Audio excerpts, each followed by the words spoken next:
ഇന്ന് വളരെ എളുപ്പത്തിലൊരു ബിരിയാണി തയ്യാറാക്കുന്നത്. ഒരു 15 മിനിറ്റ് അരി കുതിർത്തതിന് ശേഷം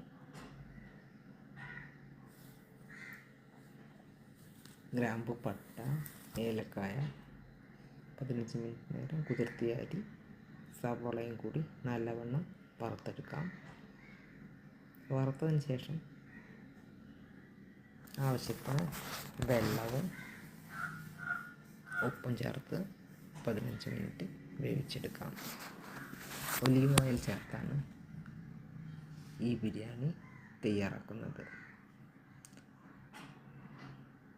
ചോറെല്ലാം റെഡി ആയിക്കൊണ്ടിരിക്കുന്നു.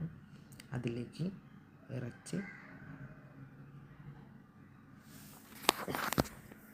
ഇറച്ചിയിലേക്ക് ആവശ്യമുള്ള സാധനങ്ങൾ: സവോള, തക്കാളി, ഇഞ്ചി, പുതിന, ഗ്രാമ്പൂ, പട്ട, സജീരകം, പച്ചമുളക്, ഗരം മസാല, മുളക് പൊടി,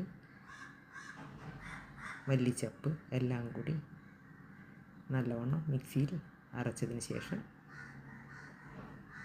1 സ്പൂൺ നാരങ്ങാനീര് ചേർത്ത് മല്ലിപ്പൊടിയും മുളക് പൊടിയും എല്ലാം ചേർത്ത് നല്ലവണ്ണം കുഴച്ച് വെക്കും.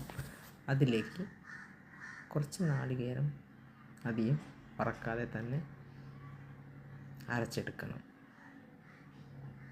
അധികം അരവില്ലാതെ അരയ്ക്കാതെ തന്നെ അതിലേക്ക് അരച്ച് ചേർത്ത് കൊടുക്കാം.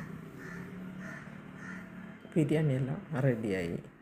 അതിലേക്ക് കുറച്ച് സവോള വറുത്തത്, അണ്ടിപ്പരിപ്പ്, മുന്തിരി എല്ലാം കൂടി മിക്സ് ചെയ്ത് ഇതിലേക്ക് ചേർത്ത് അടച്ച് വയ്ക്കാം.